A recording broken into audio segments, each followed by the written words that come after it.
الحمدللہ نحمدہ ونصلی علی رسولہ الکریم۔ ایک اور گناہ اور جرم جسے معاشرے میں گناہ نہیں سمجھا جاتا وہ ہے حسد کرنا، جیلسی جسے کہتے ہیں۔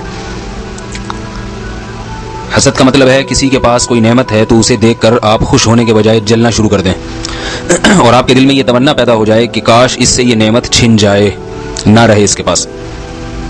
یہ چیز بھی ہمارے معاشرے میں عام ہے۔ کسی بھائی کے پاس پیسہ آ جائے گا، دوست کے پاس پیسہ آ گیا تو غریب دوست اسے دیکھ کے جلنا شروع کر دیتا ہے۔ کسی کے نمبر اچھے آ گئے امتحان میں، آپ کے کسی کلاس فیلو کے، تو دل میں آپ کے جلن سی ہونا شروع ہو جاتی ہے۔ دو بھائی اکٹھے رہتے ہیں، دوسرے کی بعد میں شادی ہوئی، گھر میں ایک اور بھابھی آ گئی تو پہلی والی بھابھی اس سے جلنا شروع کر دے گی کہ بھئی اس گھر میں ایک اور کیوں۔ یہ ایک نارمل چیز ہے، بچوں میں یہ بہت ہی زیادہ ہوتا ہے حسد کا مادہ، کیونکہ ناسمجھ ہوتے ہیں، بیوقوف ہوتے ہیں، اس لیے بہت زیادہ جلتے ہیں بچے ایک دوسرے کو دیکھ دیکھ کے۔ اس سے یہ پتہ چلا کہ یہ جلنا کڑنا کسی کی نعمت پر یہ بچکانہ حرکت ہے، بچوں میں یہ زیادہ ہوتی ہے۔ اگر یہ بڑوں کی حرکت ہوتی تو بچوں میں زیادہ نہ ہوتی۔ بعض دفعہ حسد صغیرہ گناہ کی فہرست میں اور بعض دفعہ حسد کبیرہ کی فہرست میں داخل ہو جاتا ہے۔ اگر آپ کے دل میں کسی کی نعمت کو دیکھ کر جلن پیدا ہوئی اور آپ نے اسے تھوڑا سا نقصان پہنچایا تو یہ صغیرہ گناہ ہے، اور زیادہ نقصان پہنچانے کی کوشش کی تو یہ کبیرہ گناہ میں داخل ہو جائے گا۔ آج کل سب کو یہ بات معلوم ہے کہ تھوڑی کوئی چیز ہے ہی نہیں۔ جو بھی کسی کو نقصان پہنچاتا ہے تو بھر کے نقصان پہنچانے کی کوشش کرتا ہے، اور حقیقت میں حسد کرنے والا اپنے ہی آپ کو نقصان پہنچاتا ہے۔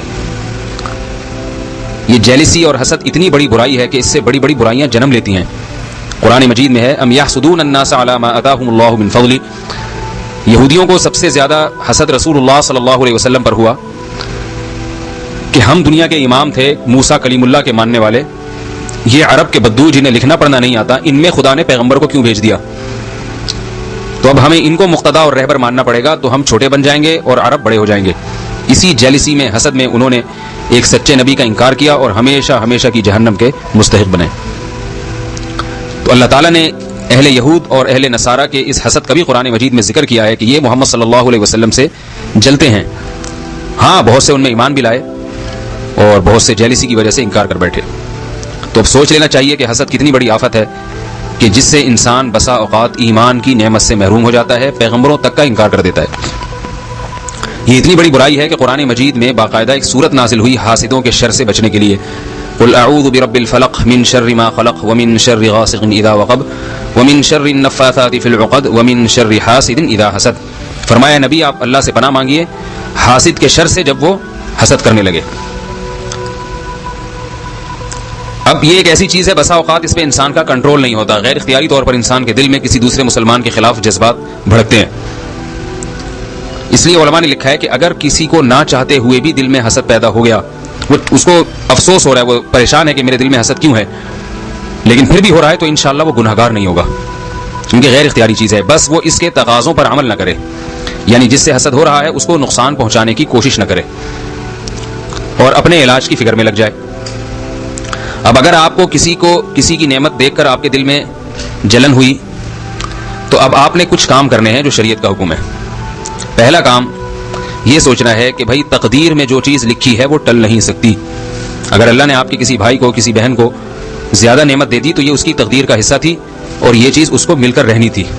تو جو چیز جس کو لازمی ملنی ہے اس پہ انسان افسوس کیوں کرے؟ خوش نہیں ہو سکتے تو کم از کم افسوس تو نہ کریں، اور آپ کو وہی ملے گا جو آپ کی تقدیر میں لکھا ہوا ہے۔ اور اصل آخرت ہے، آخرت کی طرف توجہ دے انسان، وہاں انشاءاللہ ظلم زیادتی کسی کے ساتھ نہیں ہوگی۔ دوسری چیز، جس کے لیے دل میں حسد پیدا ہوا اس کے لیے دعا مانگی جائے کہ اے اللہ تو اس کو اس نعمت میں مزید ترقی دے دے۔ یہ کام تو بڑا مشکل ہے، دل تو چاہ رہا ہوگا کہ اس کو کچل دیں، گردن دبا دیں، اس کی بد دعائیں دے دے کے مار دیں اس کو، لیکن ایسے موقع پہ یہ سوچنا چاہیے کہ ایک مشہور مثل ہے کہ اگر کدکوؤں کی بد دعائیں سے بیل مرتے تو کوئی بھی بیل زندہ نہ رہتا دنیا میں، تو حاسد کی بد دعاؤں سے کیا ہوگا؟ اس لیے حاسد کو چاہیے، حسد کرنے والے کو چاہیے کہ اپنے علاج کی فکر کرے، اور جس کے لیے دل میں برائی کا خیال پیدا ہو رہا ہے اس کے لیے دعا مانگے۔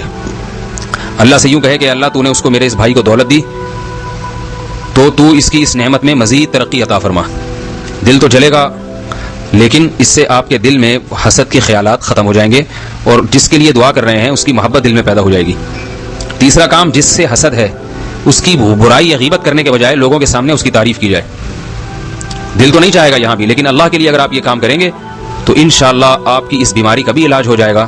آپ کے دل سے یہ غلط شیطانی خیالات بھی ختم ہو جائیں گے، دل کو سکون بھی مل جائے گا. اور سب سے بڑی بات یہ کہ انشاءاللہ جو نعمت اللہ نے دوسرے کو دی ہے، اللہ اس سے بڑی نعمت آپ کو عطا فرمائیں گے. اللہ کا وعدہ ہے کہ جو اللہ کی تقدیر پر راضی رہتے ہیں، اللہ کے فیصلوں پر راضی رہتے ہیں، اللہ ان کو مزید نوازتے ہیں. لئن شکرتم لازیدنکم، اگر تم شکر کرو گے، میری تقدیر پر راضی رہو گے تو میں مزید تمہیں عطا کروں گا. تو یہ وہ کام ہے جو کرنے چاہیے. ہمارے ہاں ایسا نہیں ہوتا. دل میں جب کسی کے بارے میں غلط خیالات آئے تو فوراً اس کی غیبتیں شروع کر دیتے ہیں، اس کو ذلیل کرنا، اس کو بدنام کرنا کہ کہیں اس کی عزت نہ ہو جائے. اور یہ سارا تقدیر پر راضی نہ رہنے کا نتیجہ ہے. انسان تقدیر پر راضی ہو کہ بھائی جو جس کو ملنا ہے اللہ نے دینا ہے تو اس کو دے دے. اب بار بار یہ یہودی کہتے تھے کہ ہمیں نبوت نہیں ملی، محمد صلی اللہ علیہ وسلم کو کیوں مل گئی؟